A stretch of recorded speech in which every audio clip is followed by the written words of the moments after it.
welcome to the NewsX Sunday Guardian Roundtable. Today, we're going to be taking a look at the narrative that is shaping up for the 2024 elections, which is this demand for a caste census. It is coming from the opposition. The opposition, I think, is seeing caste as a plank to take on the BJP's Hindutva. We have Nitish Kumar coming and demanding it. He's got Tejasvi Yadav by his side, who, of course, is Lalu Yadav's son. So he brings his own equations and arithmetic with that. There is, of course, there's Rahul Gandhi also saying कि जितनी आबादी उनका हक. He's also talking about a fairer representation for all caste, backwards, Dalits, OBCs. We have Mallikarjun Kharge ranking for Prime Minister, who himself is a Dalit. So end of the day is the opposition. We are saying opposition needs a narrative. It needs to unite on a narrative, if not a face, because the face to take on Prime Minister Modi is a no-win. So will the narrative of caste work for the opposition? Remember, it did not work for Akhilesh Yadav in the UP elections, but will it work in 2024? At least will it bring the opposition together on one plank? That is something we're going to be discussing today on the roundtable. I have joining me Ashutosh. He is the founding editor of satyahindi.com and a very favorite guest on the roundtable. We have Guru Prakash. He is the national spokesperson for the BJP and also a co-author of the Makers of Modern Dalit History. And Rama Lakshmi, she's the editor Opinion, Ground Reports and Books at The Print. So Ashutosh, we've seen Nitish Kumar, take the lead on this. You and I have done a lot of shows also on this. So how credible is this fight for caste? See, Priya, I think this has to be understood from the two perspectives. One, I think from the civilizational justice point of view, because there has been atrocities against the lower caste and especially the Dalits and the backwards. So I think this is the high time that we should do this. And if the country doesn't do this, I think the country will be betraying the basic thoughts of Baba Saheb Ambedkar. Because Baba Saheb Ambedkar has said very categorically that political equality is important. But if there is no social equality in the country, the fascism will take over very soon. And that the democracy will slip into the dictatorship. But unfortunately, even after 75 years of independence, there is no social equality in the country. There is, as the Baba Saheb has been talking about, and he is not only talking about inequality only between the Dalits and the Dalits and the upper caste. He has been talking about the graded inequality. Even the upper caste, there is a greater inequality. So from the civilizational point of view, I think it's very, very important that there should be a concept of equality, because this is a curse on us. Arjun Khadge writing a letter to Prime Minister. To the Prime Minister adds to the factor that the Congress has realized and opposition has also realized that if Hindutva has to be fought, there has to be a social justice politics. And social justice politics is since 1990 onwards has almost dampened the rise of Hindutva in the country. Look at even the BJP has to change its politics. Uma Bharti Kalyan Singh's rise is also a factor to be taken in. But in Bihar and in UP, this worked beautifully because Mayawati became chief minister for 4 times. Mulayam Singh Yadav and Akhilesh Yadav became chief minister for 4 times, and only the rise of Narendra Modi has stopped the politics of social justice up to a point. And even the BJP to emerge as a hegemonic power has to appropriate the politics of social justice. So I think it's very, very important. Rama, your first thoughts on this, plank of caste that the opposition is picking up? Well, Mandal versus Kamandal is so 1990s. We're in the 21st century. This is not going to be a repeat of the 90s. That moment has gone. You can't keep using the same tactic again and again. Yes, caste census is enormously important and imperative because any policy of equity, social equity, has to be based on data. But no, it cannot be an election manifesto because, elections are not fought on caste alone anymore, especially where everybody is dipping into the whole caste arithmetic. Elections are fought on message and the messiah, not arithmetic. And we have seen the unimaginable in 2019 when Mayawati and Akhilesh came together. What happened? What yielded? Nothing really. So this whole chimera of Kamandal versus Mandal, it looks good. It's good optics. It can be an important political force, but can it be an election manifesto? I'm not sure. Well, Prakash, can it be an election manifesto? Because, all said and done, even the BJP is playing this, using this card. Maybe they realize that, the Hindutva has taken them thus far. They've peaked in most of North India. So let us use a caste arithmetic also to get more voters in the BJP camp. A very warm good morning to all of Morning. you. First of all, we have to understand a couple of things. Is it the old wine in a new bottle? My first question. Are we talking about the caste census for the first time? No, absolutely not.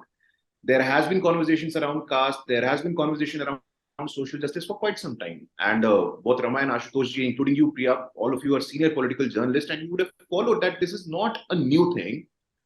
Our point of view is that social justice or any conversation on caste, it is not just a matter of rhetoric, it should be a matter of commitment.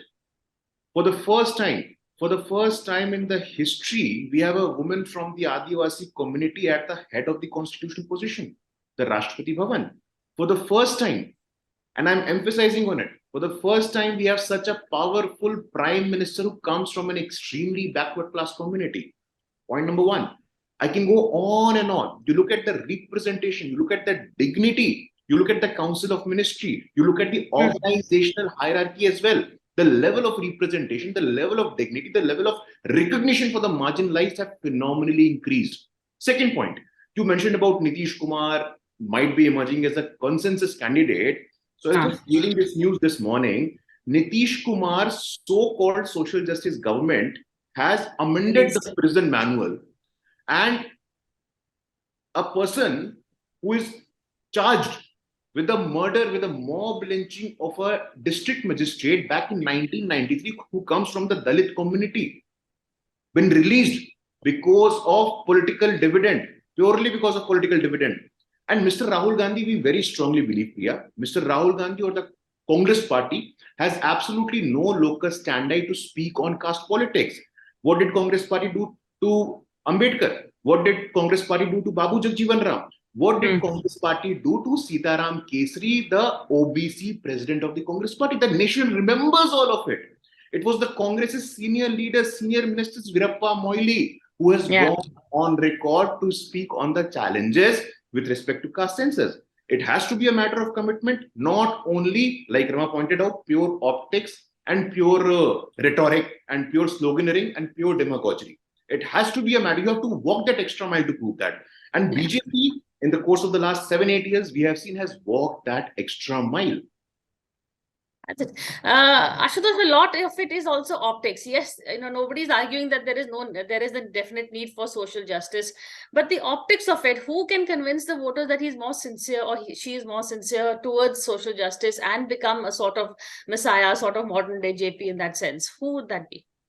See, Priya, unfortunately, the Hindu society is dominated by the upper caste, and the entire discourse is done by them. They create narrative in this country. So whenever this debate of social justice, this civilization justice comes up on the fore, every argument is concocted to say no, this is bad, this will create casteism in the country, all kinds of things. You remember how Baba Sahib Ambedkar was treated when he was alive. Baba Sahib Ambedkar never got his recognition when he was alive, except he was made the law minister of the country, and then he was a chairman of the drafting committee. And look, but today everybody's taking his name. Books and books are being written on him. So that's why I'm saying. So today, what looked optics during the freedom struggle and a decade later, today it has become a politics of substance.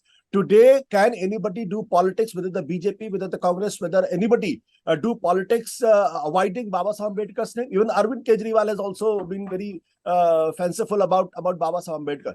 So the fact of the matter is, my friend Guru Prakash has been talking about how Anand Mohan has been released, but he has forgotten that what Giriraj Singh has said, and people like Giriraj Singh and Sushil Modi, who suddenly has become a critique. It was he who was demanding that the Anand Mohan should be released. There is Rudy. He is talking about that and very happy that Anand Mohan has. So my argument is very, very simple. The argument is whether it is a politics of optics, whether it is a politics of substance, whether it is whatever. But this is important. And this is important because if the country has to go into the has to become a society for the future, there has to be social equality in the country. This country cannot survive. We talk about democracy, we talk about everything, but where is social equality? Where is social equality? Even within the Brahmins, the Saryu Pari and the Kanakubs, they don't treat each other equal. So are we really a democratic society? No. Are we really a democratic civilization? No. Are we really? And what about the tokenism? The Congress has been doing the same tokenism. You remember he made the president K.R. Narayanan. He said that look, they appointed Kaka Kalerkar committee, they appointed Mandal Commission committee, but did they ever have courage to implement that? Same argument is today put by BJP. Congress. Look, we made Kovindji Dalit as a president. We made Draupadi Murmu. Are you doing a great service to them? Who are you to call? I made Dalit a president. I made Adivasi a president. They are in majority today. Yeah, that is the big point, really. But Ram, at least there is a narrative that is uniting the opposition. The whole point was we were saying, as a narrative, is this the best narrative that they can come up with? Which is why I said it's an important political force that they've come together on this issue, and it's important to have caste census, and it's important because BJP has been resisting the caste census for a while now. So these are important political forces. It may not be an election project. Okay. Why is the BJP on one hand resisting the caste census, Guru, and the other hand they are saying we are champions of caste? It's like what they do with the Muslims also. They don't give them any positions within the cabinet or tickets, but then they try and do a piecemeal, one swap here, one swap there, kind of a thing.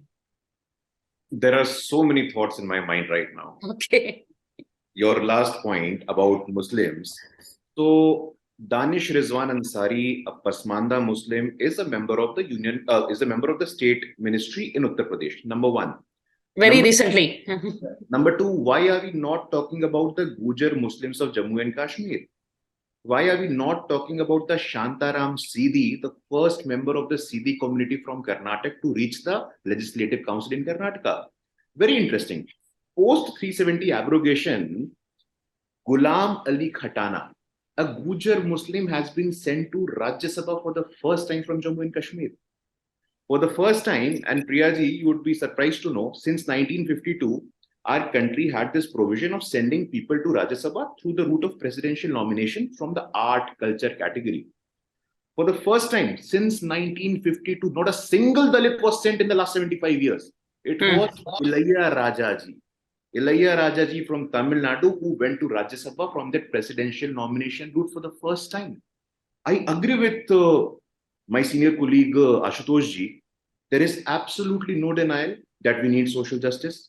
Baba Sahib Ambedkar, and I often go back to this line, he said on 26th of January 1950, we are going to enter into a life of contradictions. We will have equality in politics, but we will have gross inequality in our social and economic life. All of you here, you represent media as an institution. What about equality in media? What about social diversity in media? Absolutely. We don't elect our editors, no? I'm coming to my point, Priyaji. So there are many institutions. The point that Ashutosh ji is trying to make, that there is inequality, there is absolutely no denial. There is inequality. That is the reason that people with feudal mindset are making derogatory comment against an OBC, EBC prime minister, against an Adivasi president. This is the reflection of the feudal mindset. Mr. Rahul Gandhi's Congress party took more than 4 decades after the death of Baba Sahib Ambedkar to give him the Bharat Ratna. Point number one. Point number two, this entire conversation about Tejasvi Yadav, caste census, Nitish Kumar, Samajwadi Party, Mulayam Singh Yadav, I challenge them.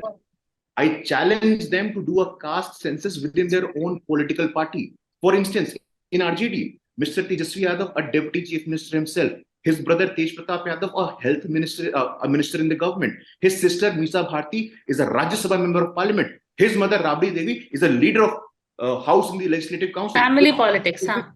The point, there is a broader point. If you do a caste census of this political party, you would realize that they're not willing to go beyond their family families, how can the marginalized, how can the deprived, how can the disadvantaged trust them? On the other hand, if you do a social profiling of BJP MLAs and MPs across the country, you would see communities that were historically unrepresented. They're finding a voice, they're finding a choice. Also, just to conclude my observation, Priyaji, Rajasthan government has promised caste census. In Karnataka, Congress party conducted a caste census. Why did they not make the report public? I will ask them tonight. This is just old wine in new bottle. Mr. Rahul Gandhi should do some original thinking. It was Ram Manohar Lohia who said, "Jiski jitni hissedari, uski utni bhagidari." So he's devoid of original thinking. He's devoid of any idea. And Congress's record is there to show publicly the social justice narrative definitely is required.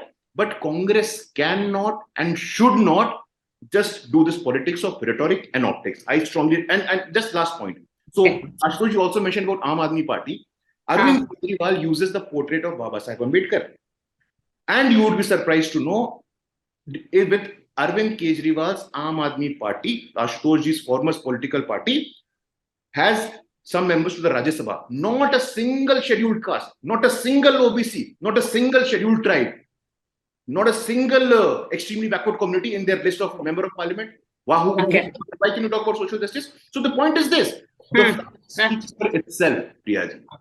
Okay, I'm going to take a break and come back and actually, take a look at some of the personalities who are becoming the champions of caste in today's politics. But after a quick break.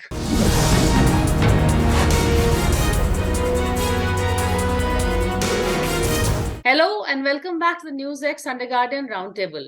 We are here looking at the politics behind this demand for a caste census, and also with the opposition trying to make caste an issue which they can pit against the BJP's Hindutva policies, Mandal versus Kamandal.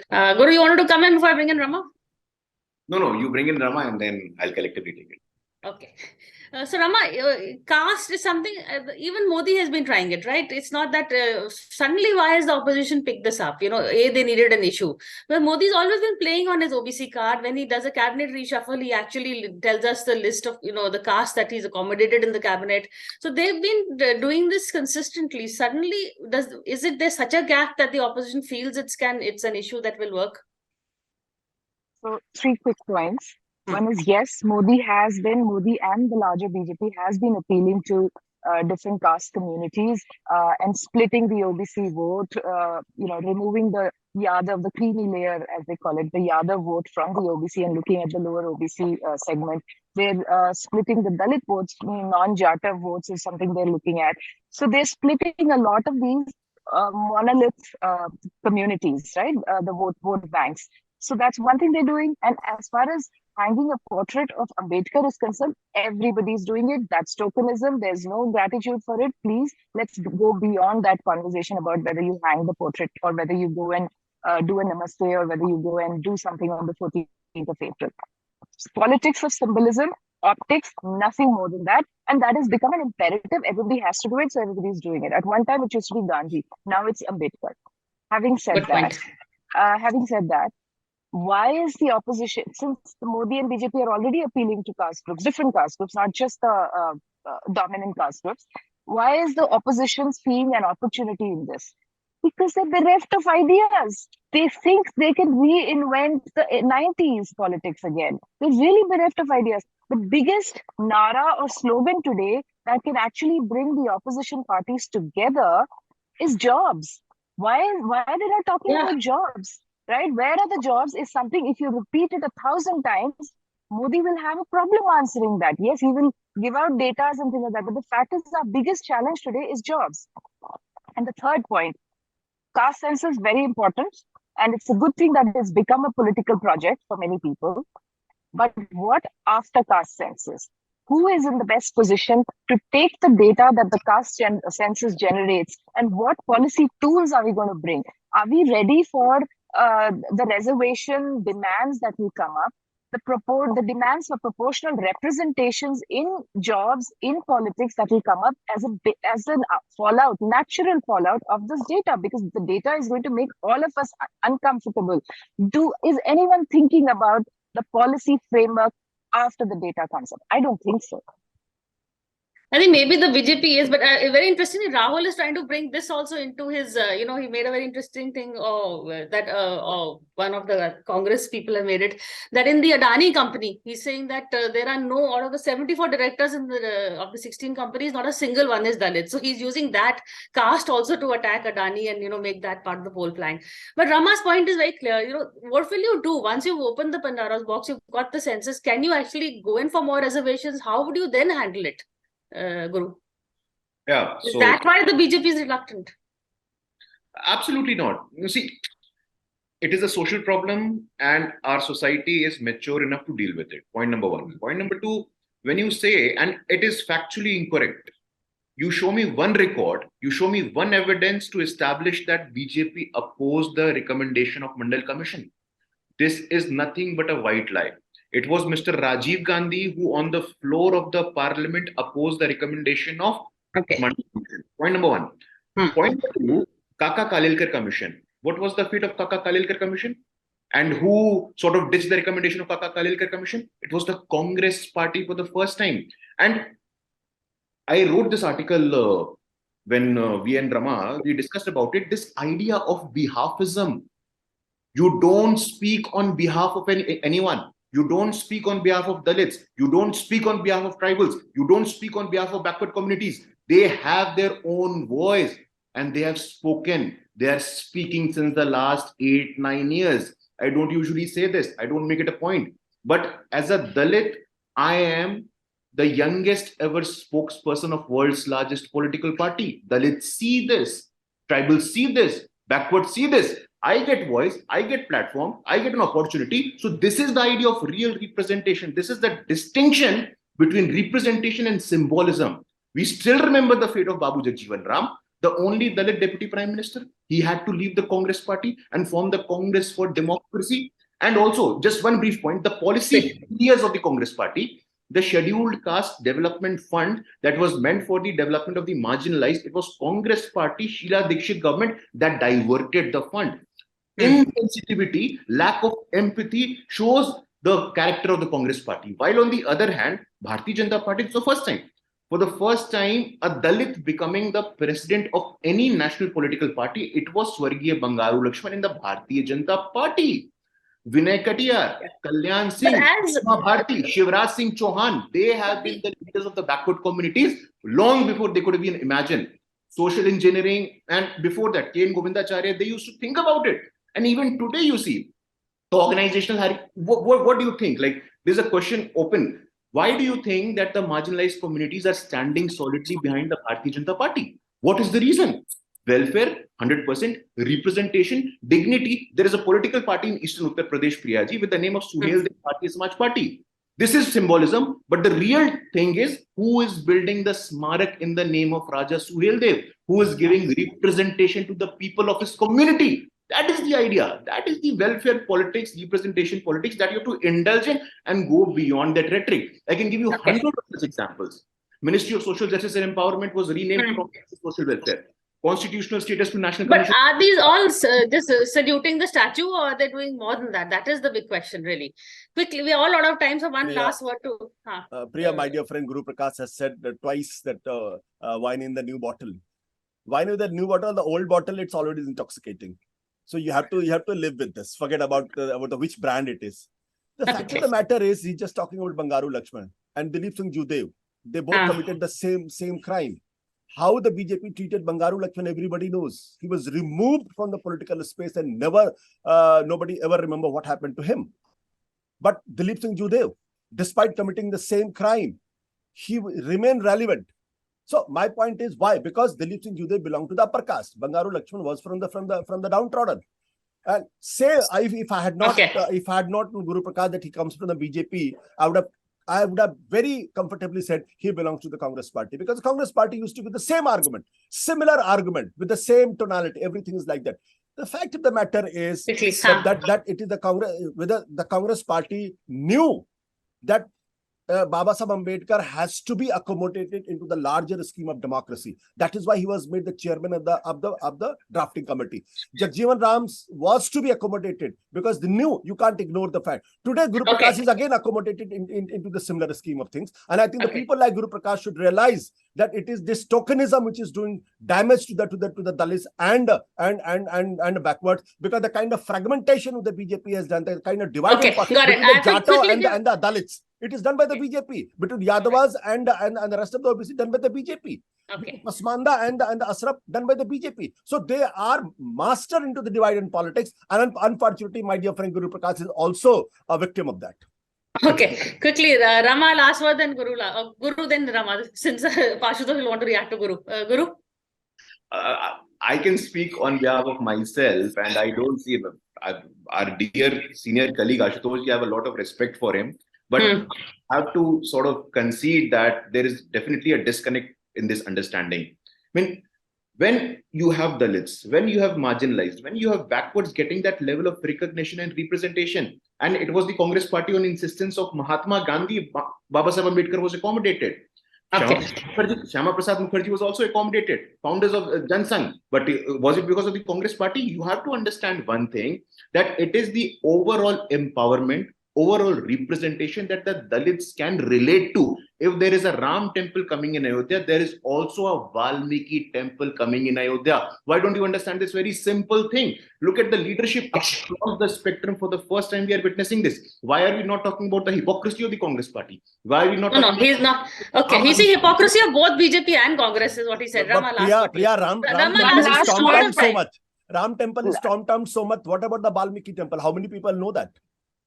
I just wanted to add as a concluding line.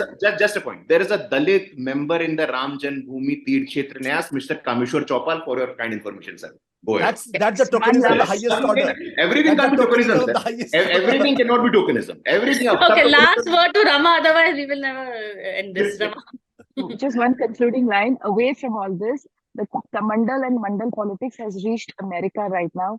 There is, Hindu phobia being legislated as a real platform of prejudice recognized by the Georgia state. There's Seattle and California talking about caste bans. So the Hindu community in America is really split, just like the Indian political forces are split today, Kamandal versus Mandal. But I was just reading your article in the print, exactly. So at the end of the day, I think caste is very much coming back, at least whether it is a symbolic saluting to the statue or this something will actually be done on the ground is something we'll wait and see. But at least the conversation is once again picking up. It may be old wine in new bottles, but as Ashutosh said, it is intoxicating. It is getting people to talk and aware. So it is a good thing at the end of the day for whatever reasons is being done. But thank you for this conversation. Thank you.